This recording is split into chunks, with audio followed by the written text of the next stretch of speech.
Hey everyone, it's your boy Zero. Nanners is behind the camera. We're here at Anime NYC and we're going to talk with Garrett Dicey Jr. from Digital Delightz Video Games and Collectibles.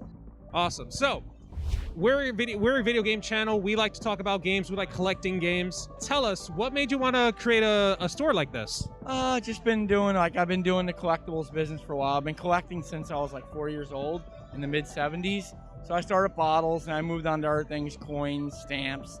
Eventually went to comic books, cards, video games, and all that fun stuff. And one day, like after the 2008 crisis, I was looking on eBay just as a joke, and I'm like, wow, I have all these games. They're worth this much. I'm like, okay, I don't play this one anymore. I don't play that one anymore. And then I started hitting the yard sales, and I was picking them up, accumulating them. And then around 2014, a friend of mine said, oh, we're doing a flea market. You want a free spot? I'm like, I'll give it a shot. And I sold everything out in one day. So I'm like, okay, maybe I could do this again. Because I used to do Magic, Pokemon, Yu-Gi-Oh! Back in the 90s, Beanie Babies. And after 9/11, I kind of took a break because nobody really wanted anything anymore. The economy kind of was like, eh. So I said, after a while, I said, let me try this again. And boom, stuff started going. So I started hitting yard sales, putting ads out, looking to buy. Some good friends of mine didn't play anymore, so I bought their collections out, kept what I wanted, and I've just been selling the doubles and the extras and stuff, because I have my own personal collection as well. Like a lot of stuff from Atari all the way up to probably like PS2. Pretty much that's where I kind of do a cutoff. But here I'll do everything. You guys mainly focus on retro games, correct? Nope, retro to modern. Yep, we'll do Atari all the way to PlayStation 5 and Switch, whatever. Yep, we want to cover the whole thing. We don't want to be just vintage, because a lot of people are like, oh, you happen to have Cyberpunk, or you happen to have this. Oh yeah, we might have one over here or something. Or a lot of Minecraft, stuff like that. Everybody loves the Minecrafts, the Grand Theft Autos, your standard goodies, Call of Duties. So we always try to have all that as well. That's awesome. That's good to hear. So I also saw a bunch of old accessories for consoles and stuff. Yeah. Is that something you notice a lot of people gravitating towards? It's hit and miss. It's kind of like, they call that, you have to be like, there's a single type of collector that wants that kind of stuff, if they're trying to collect all the different ones. But on the average, they're always asking, oh, you got PS2 controllers, you got very rarely they say, oh, you happen to have the fishing controller, or the light gun, the Namco one for like the House of the Dead and stuff like that. We do have them, but we don't bring them as much because they're slow. This blew my mind when I came to your booth. I collected the games I wanted to buy, and then you guys had a CD resurfacer. Is that a service that you guys just came up with one day, like, oh, maybe people want to use that? Oh yeah, my business partner, Adam, you can see him right there. He's walking around, he's got like the Mario shirt on. He had a lot of DVDs, and I had another person I was doing the business with, but they were kind of like, I don't know, it just didn't work right. So I always should buy games from him, from another friend, and I said, tell you what, why don't we go 50-50 and we'll work together.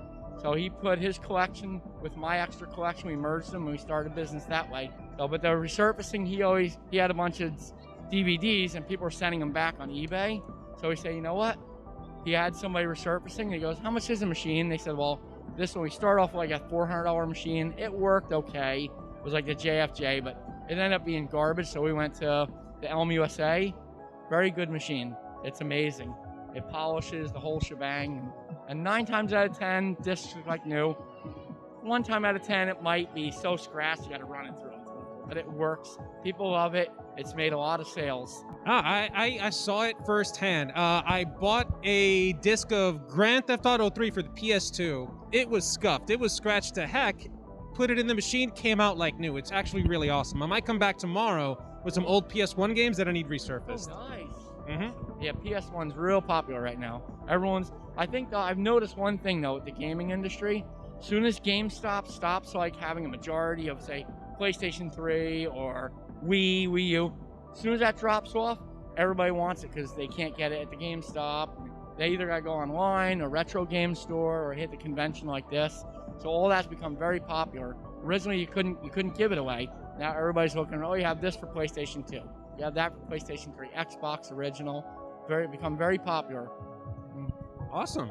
So, where can people find you in real life and online if they want to come try to find your store? Well, right now we don't have a store. We are looking at some real, for next year, because we just started at the beginning of last year. So let's do conventions only, because I've always done just cons, flea markets, retro conventions just for video game stuff. So pretty much right now we have an Instagram, we have a Facebook and stuff. It's a little long, that's why I gave it the card. It has all the stuff on the card. And I am working on a website at the moment. So right now it just says Future Sighted Digital Delightz. Yep, so I got all those goodies coming up. So we'll be sure to have all their information in the description below.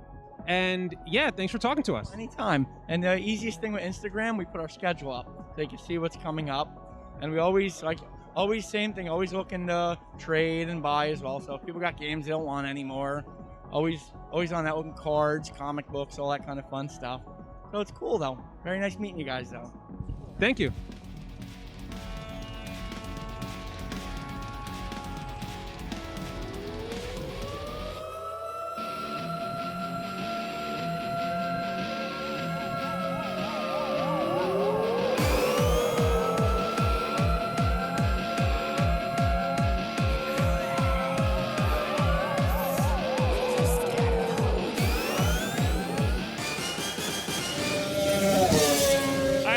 For Anime NYC, a company by the name of Senpai Squad has brought together some anime wrapped cars. They're highly modified. They have some really cool details. Unfortunately, they don't have the Initial D car, but they do have this Mazda Rx7, which any fan of Initial D will recognize by its bright yellow color and the big wing on the back of the car. This is from Initial D. This is the car that Keisuke Takahashi drives. As you can see, this is the iconic back, again, with that beautiful wing. Unmistakably Keisuke's car. And if we come over here, you can actually even see they have the Red Suns logo as well on this car. Beautiful car. I'm so glad that they have something from Initial D here at their car displays. Kick the nation with the groove and rock the place when the bass gets moved.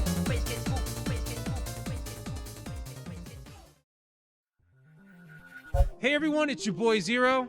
And I'm Nanners. And we're here at Anime NYC 2021. Yeah, so this year Anime NYC 2021, obviously still affected by the pandemic, was a little bit different. And since day one, there were some noticeable struggles. Today was a little bit better. It's Saturday right now, the end of Saturday. How did you enjoy the show? In all honesty, this was pretty good. If I'm comparing it to Comic-Con, this was a little bit more exciting. There's a lot of things still happening, as a matter of fact. It's going to keep going until 10 o'clock. There's this ridiculous line for One Piece, the 1000th episode. We'll probably show some pictures of it. I did take one. It's ridiculous. There was a lot of cosplay, a lot of booths. We got to talk to a few people, a lot of awesome cosplay, especially our buddy Martin. You'll see pictures of that as well. And an awesome Persona meetup. Yeah, the Persona meetup was pretty cool. And we had some fun hanging out in the artist alley as well. So this year they put the artist alley right next to kind of the exhibitor floor, so it was all in one area. There's not as much to walk around in Comic-Con, and yet somehow I felt like it was better, like with things to do in Comic-Con, especially the gaming area. Gaming area was much better. Instead of just being a kind of like sit down, pick a game, just play it like one area, you have catJAMz. Defend the North is doing some fighting game stuff over there. They're streaming it, and yeah, like tons of catJAMz, DDR machines, things like that. Kind of what you would want at an anime con. The food is also pretty awesome. We saw some awesome chocolate booths over there with very pretty, very intricate looking chocolate. Go-Go Curry is here. However, it did take us an hour to get our food. Still delicious though. And of course, awesome anime cars.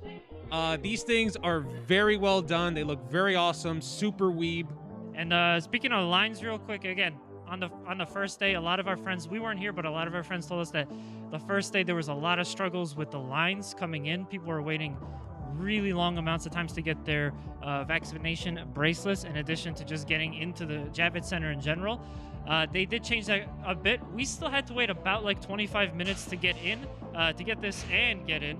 But outside of that, you know, I mean, they had to make an adjustment. Maybe they didn't prepare it as well. Thankfully, Saturday was not as bad.